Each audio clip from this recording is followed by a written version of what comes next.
In 2019, wildlife crews drove 47 beavers into the Red Rock Desert of eastern Utah and opened the crates, country that gets almost no rain. Fewer than 4 in 10 were still alive at the end. One of them walked 101 kilometers before it stopped.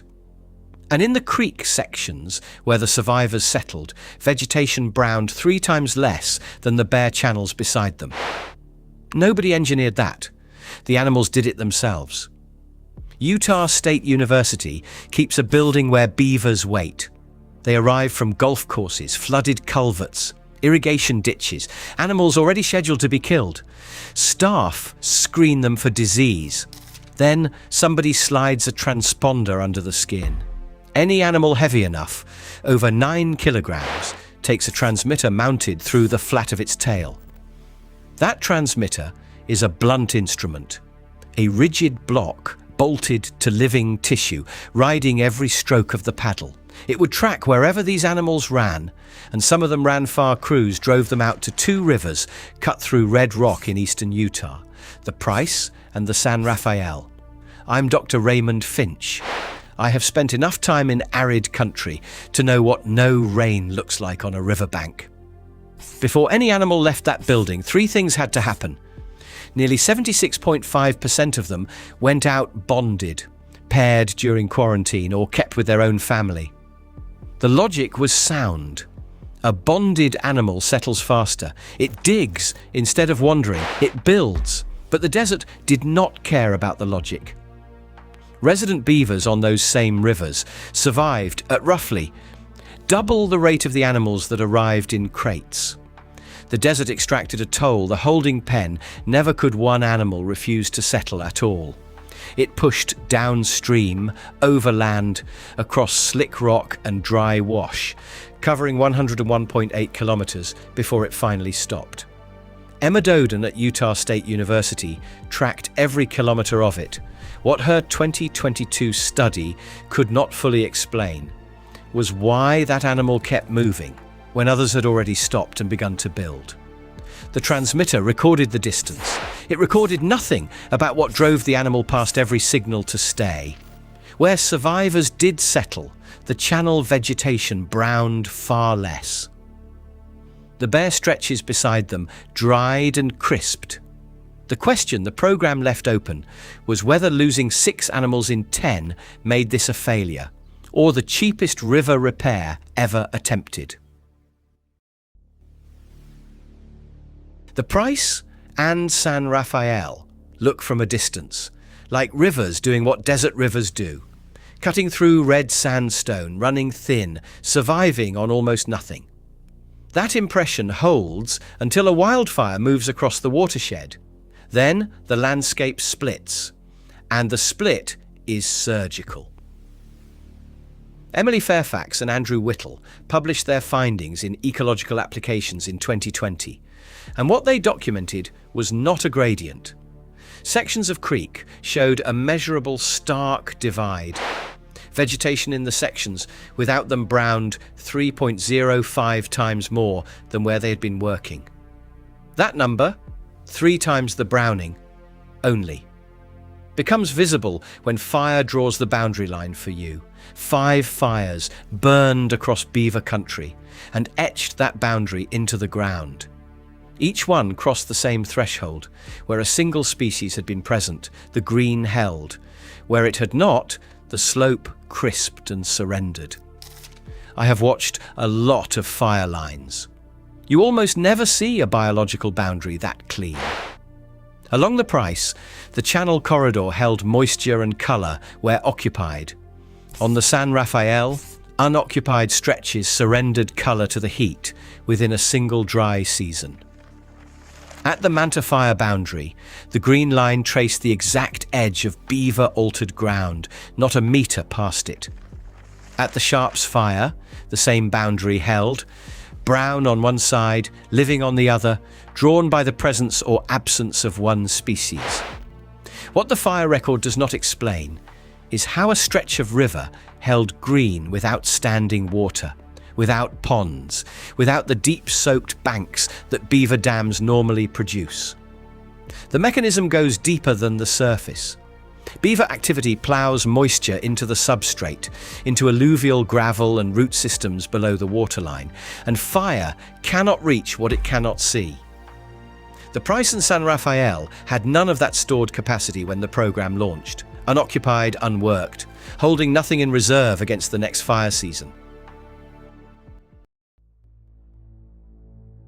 The same animal that flooded a hay meadow in Carbon County was already scheduled to die before Utah State University's relocation center existed. A plugged culvert had exactly one resolution. A trapper came out. The animal was killed. The culvert was cleared. No further accounting was required. That calculus was not sentimental. It was economic and immediate. A rancher priced the flooding against the cost of a trapper, and the trapper won every time. The animal never entered the ledger as an asset. What the relocation center changed was the destination, not the removal. The animal was still trapped alive. It was still taken away. The only new column in the ledger was where it went next. Each animal sat in quarantine for 4.4 days on average, long enough for disease screening, long enough to pair animals that would hold together once released. Then came the transmitter, a passive transponder pressed under the skin, and for any animal heavy enough, a second unit mounted through the flat of the tail. That tail-mounted rig is what let Emma Doden at Utah State University track every kilometer those animals covered after release. Once it cleared the crate, that animal cost nothing to operate. No salary, no management plan, no contractor invoice. It either worked the substrate or it didn't. And the program had no mechanism to compel it either way. What a conventional Riparian contractor would have billed to deliver comparable function along the Price and San Rafael. Nobody has priced against what those 47 animals actually cost to move. Nobody has priced it. That unpriced gap is where the program sits, somewhere between a nuisance control operation and the cheapest form of watershed repair ever attempted in the American West. The substrate work those animals do once they settle cannot be invoiced, because no contractor's equipment reaches that deep. What comes next is whether the Price and San Rafael can hold those gains across the dry years building now, or whether the substrate moisture those animals drove downward slowly climbs back to the surface and vanishes. Emma Doden's transmitter data did not come back clean. It came back scattered. Signals pinging from stretches of river the program had never mapped as targets. She had fitted every qualifying animal with a tail-mounted transmitter and followed each signal to wherever the animal decided to stop, or didn't. The program had released 76.5% of those animals as bonded pairs or family groups, a deliberate social anchor, something familiar in unfamiliar red rock country. Translocated adults pushed a mean maximum of 19.69 kilometers from their drop points. Subadults pushed 21.09 kilometers. Then one kept going.